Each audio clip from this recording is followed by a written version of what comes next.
With this painting today, I thought I'd try something really different. I've never really been a cat person or even a pet person, but I had a go at this little one, and I think it was the pose. It didn't really quite work. It was kind of almost an action pose. So I thought, you know what, I'll take a break from that idea. And I managed to capture Jeane, our other cat, in a really marvelous backlit pose. And with that, I thought, you know what, that's the direction I wanted to go. I'm not sure how perfect it will be, but let's see what I can deliver. So here we go. Nothing like getting just some of the early marks in place. Just making sure I get that big shape placement working for me.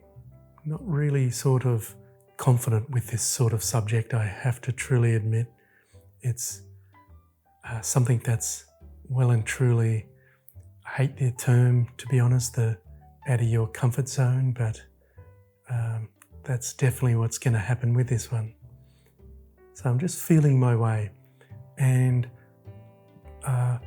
what I should actually add to that is, this is where a sound or the sounder technique or following our technique, using, whenever we try something different, that's when our technique is probably mostly required, mostly needed. So I cannot emphasize that anymore. And that's why we pursue our technique quite sort of strongly throughout our, should be from the start, but throughout our career, we should always be checking. And that's why it's good to do sort of little exercises. And I probably saw this as an exercise that, you know what, I'm not aiming to be a cat portraitist, not even sure if that's a word, but a painter of cats. But I think the one great thing that I think this is going to help me with is painting hair and fur. I am aiming to sort of get into doing some portraiture at some stage, and that's one of my ultimate aims, is to film me painting a portrait. Not a cat portrait, but a human portrait. So yeah, because there are different brushes required. That's one of the early lessons that I found when it comes to painting hair, and I have done some portraiture, I have to say, but not for many, many years. I did study early on, and at the moment she's looking pretty dull. It's all those mid-tones, which isn't a bad thing. The ears look like they're standing out a little too bright, but it's always better to go too dark, too warm, because we can always tone it down. Oil paint is notorious for that, and that's why we need to be forewarned, or it is good to be forewarned and to know that that is the reason, because even our darks will dry up to half, I'm not sure a full value lighter, but especially probably a full value before we put the varnish on. That does help restore. And that's a very common answer, a question that I do get. I do use a fast drying medium, that's not the question, but I normally like to wait at least a month. Years ago, it would take a month for your painting to dry, where my paintings dry normally within 24 hours, so I can varnish it with a satin spray varnish at about 1 month. That's non-yellowing and removable. And I find that seems to work.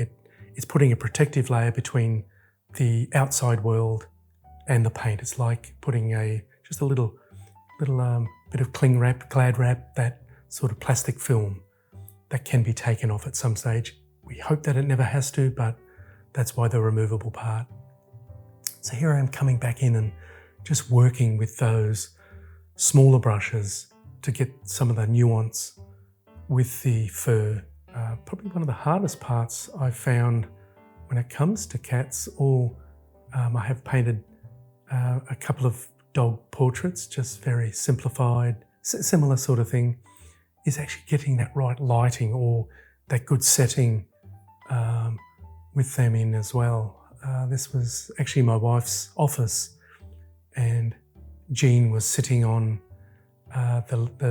as they do, they commandeer the spare seat or a seat.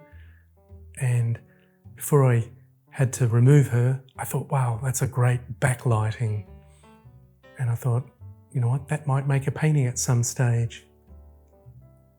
It's nice and dramatic, which I think works really well.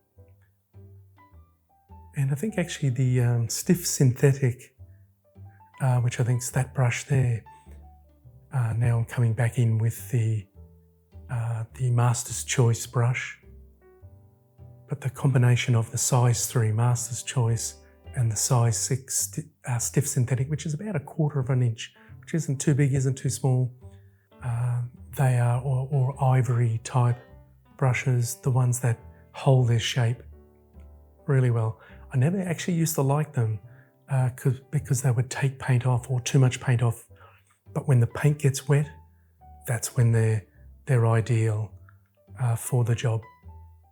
To sort of go back into wet painting, especially for foregrounds when we need to push that bit of paint around. That's super, super important. So I'm just using a fairly sort of nondescript background.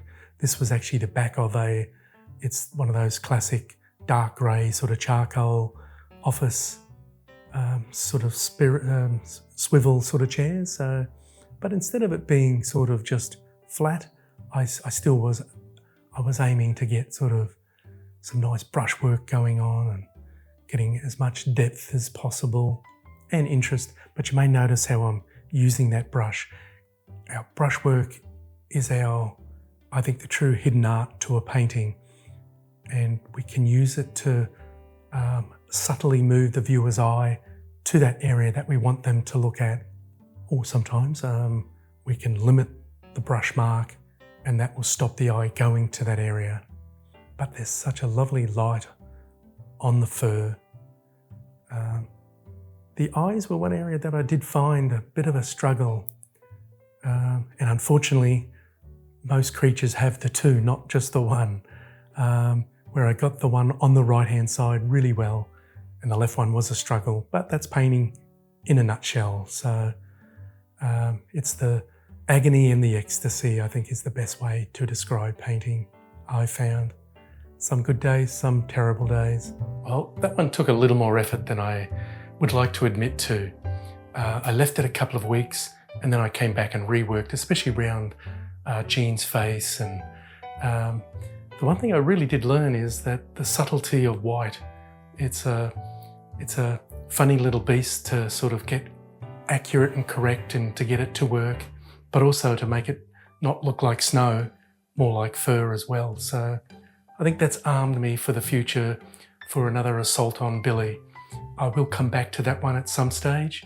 So that's probably just in the future for me. Hope you enjoyed this one. It was fun for me. All the best. Bye for now.